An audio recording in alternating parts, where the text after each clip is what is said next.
Mad Alliance was howling as Joe, aka Mad Joe FC. So let's talk about one of the best fights in the entire film, Avengers Infinity War. Iron Man going toe-to-toe against Thanos on Titan. Guys, the Iron Man Mark 50 suit was an absolute powerhouse. That's one of the best ways I could describe the suit. It was an absolute powerhouse, and it has taken the cake. It has taken the #1 spot as my all-time favorite Iron Man suit. Now, previously, my all-time favorite Iron Man suit was actually the Mark 7, and some of you guys are probably surprised by that, but it's just because I like the really classic look of it. I just really like the Mark 7 from the first Avengers movie, and then second after that was the Bleeding Edge armor. But now, after seeing Avengers Infinity War and seeing the Mark 50 actually in action, it definitely takes the cake as my #1 favorite Iron Man suit. And he was really putting in work against Thanos. Iron Man was definitely, giving Thanos a pretty good fight. He had his blades, and this is one thing that I really like about the Mark 50, and it's also one thing I wish we got to see explained to us more, is the fact that, when we saw the first Iron Man suit up in the movie, which my theater cheered, by the way, and he tapped on his arc reactor, and the nano pieces come from his arc reactor and just form around his body. So he just like thinks of, what he wants the armor to look like. And so when he taps it, he thinks it, and it just forms around his body. That's something I wish we got to see explained to us more. I mean, I know Tony very, very quickly explained it to Bruce. He was like, yeah, it's nanotech. You like it? When Bruce was like, holy crap, how are you able to, how's all this able to come out at once, I wish it was explained to us more, but at the same time, I understand why it couldn't be, because, I mean, this was really Thanos' story, and then you have so many other characters and so many other smaller plots and things that you have to sew into this one huge movie. So I understand why we couldn't get even a small brief scene. I understand why we couldn't get even a small brief scene of just Tony Stark in his lab, working on, well, take the Iron Man movies, for example. We get tons of scenes of Tony Stark in his workshop working on the different suits. And like at the very beginning of Iron Man 3, instead of just seeing all the pieces fly onto his suit at the very beginning, it was showed how that was possible, how he was able to do that, the things that he puts in his arm, and it makes the pieces come to him. We had that explained to us rather than us just seeing it happen, for the first time. We had it explained to us. So that's what I'm talking about, is I wish we got to see this nanotech explained to us. Like, I know we see it in action, we see it form around him, we see all these weapons come out, but I wish we got to see a scene of him in the workshop and, him working all these weapons and stuff coming out in the workshop, and having it really explained to us how he's actually able to do all that, just by thinking it. But like I said, I understand why we couldn't get that, because there's so many other things going on in the movie. So it isn't something that makes me like the movie any less. It's literally just something I wish we got to see, but I understand why we couldn't. Either way, it was, even if it was just very briefly explained to us, it was explained. And like I said, Iron Man was putting in real work on Thanos. He was the only one, well, no, he wasn't the only one to make Thanos bleed. Thor made Thanos bleed, which that's a whole nother video I'm going to do. I'm going to do a whole video talking about Thor and Stormbreaker and the whole entrance to Wakanda. I'm going to do that soon. But yeah, Iron Man did make Thanos bleed, and it seems like it looked like he kind of stomped on Thanos, and So he thought of something, and it's like something came out of his foot, and it kind of rendered Thanos. Like Thanos had his hand on the ground, I think.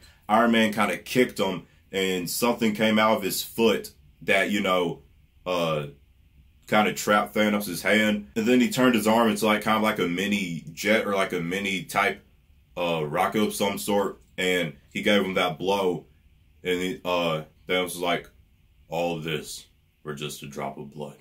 This is also something I noticed. Now, this could just be me reaching or something. I don't know, but it's just something I noticed, is that at one point, Iron Man used a shield to block a blast from the Power Stone, which this is actually something I need to talk about as well. Think about that. The Iron Man Mark 50 blocked a blast from the Power Stone. As we saw in Guardians of the Galaxy Volume 1, from that mini flashback, the Power Stone is strong enough to destroy planets. And Tony Stark blocked a blast from it. Now, I'm hearing stuff saying like, well, Thanos probably wasn't using the full power of the stone, and since, you know, this is his first time using the stones, he probably doesn't know how to use them to their full capacity. I was hearing stuff like that, and that's probably the case, because the Celestials that used it to destroy planets, I mean, like, they've, well, I'm sure they had the stones for a good period of time, and also he had that huge staff, and he just slammed it on the entire planet. So, yeah, I guess that would be the reasoning for why it didn't do as much damage to Iron Man. But still, just the fact alone, even if it wasn't Thanos using the full power of the Power Stone, the fact that Iron Man blocked a blast from the Power Stone is still crazy. Just like the fact that Wanda destroyed the Mind Stone. That's crazy too, even though, you know, I understand why. She has a personal link to it since her powers come from it. But yeah, but when he used that shield, and I think he also used a hammer at some point, like I think he formed a hammer at some point. Think about it. He formed a hammer, and then he formed a shield. Who has a hammer and a shield? Cap and Thor. So what it makes me, and this is the part that I was talking about, like, it could just be me reaching, I don't know, but, you know, I like to think of it as, Iron Man has seen how effective Cap's shield is for him, and how effective Thor's hammer is for him, in battle, like during the 2 Avengers movies when they've all fought side by side together.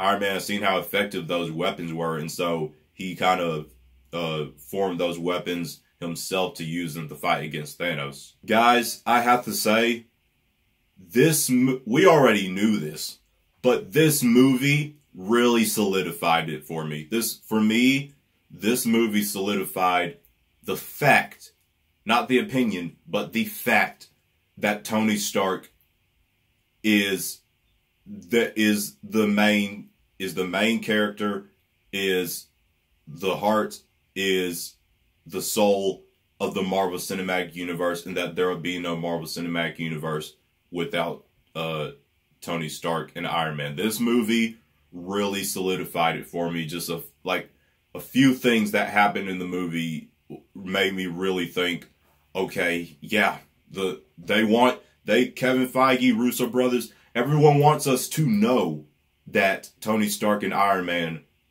is what brought the MCU to be what it is today.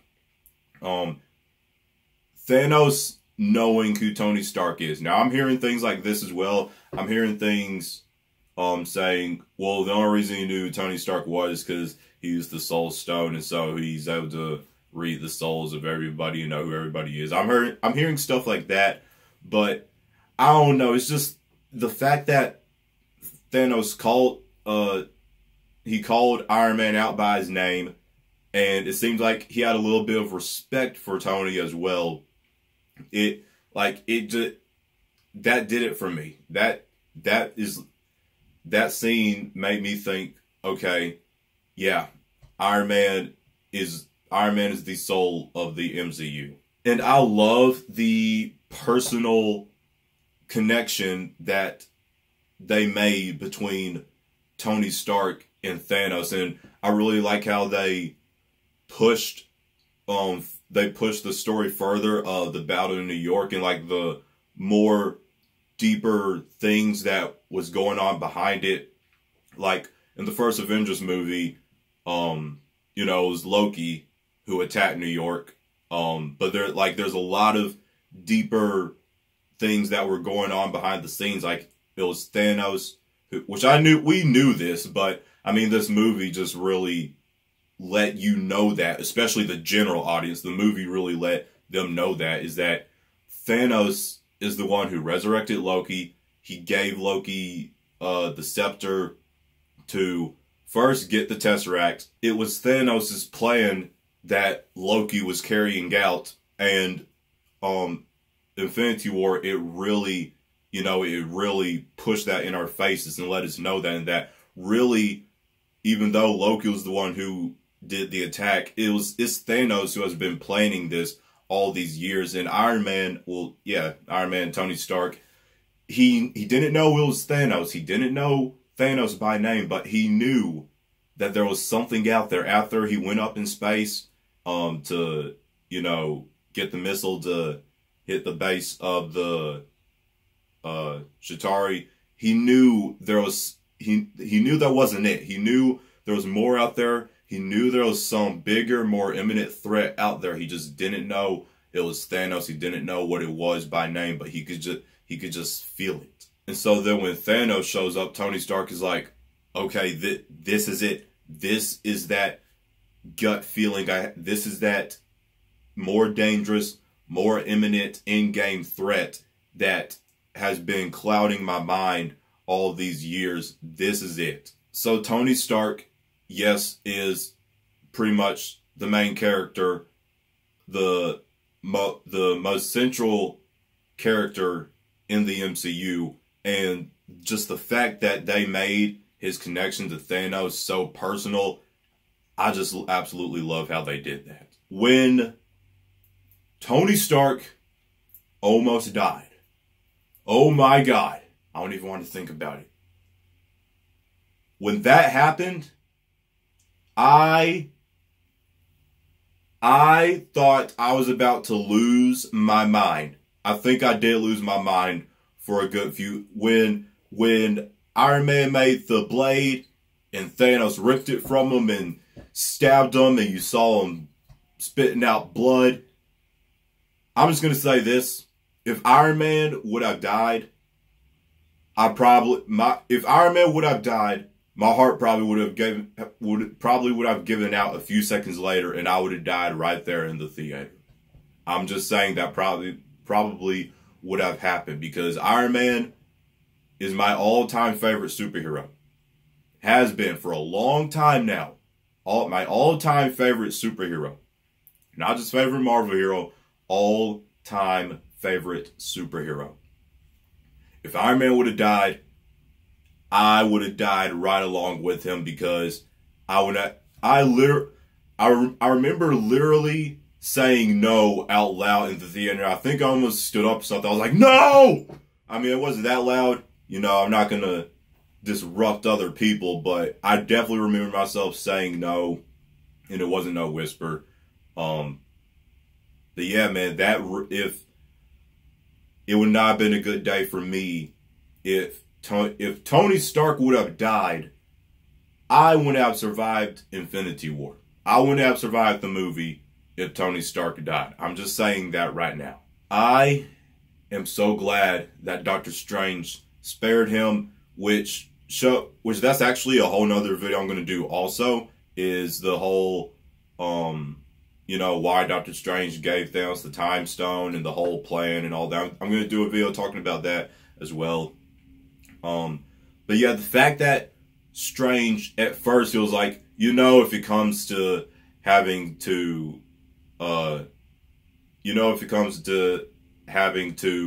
choose between you, the kid, or the stone, I'm not going to hesitate between which one I'm going to choose. So we knew he was going to choose the stone over Tony or Peter. But then, after seeing all the possible outcomes, Doctor Strange decided to spare decided to spare Tony. So that says, for me, what that is saying is that Tony is needed, and Tony plays a huge part in the downfall and in the defeat of Thanos. Because why else would he have spared Tony?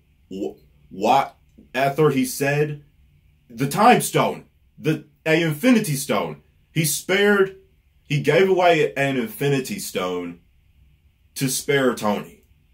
That says, even though, yes, Captain Marvel played a huge part in Avengers 4 as well, that alone, for me, says that Tony Stark will play a huge part in defeating Thanos. I just thought of something about the nanotech.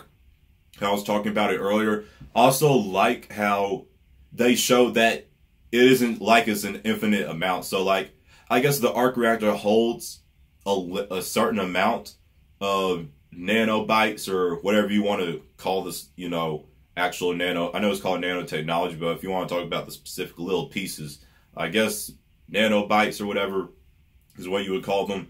But I guess the arc reactor holds a certain amount because, you know, when the armor gets destroyed, Tony can repair it by just thinking of repairing it, and more nanobytes will go over the damaged spot. But then we saw, you know, after he got stabbed by Thanos, that, you know, he couldn't really repair the suit anymore. He couldn't think it. Well, you know, no more nanobytes would come out of the arc reactor and fix the suit anymore.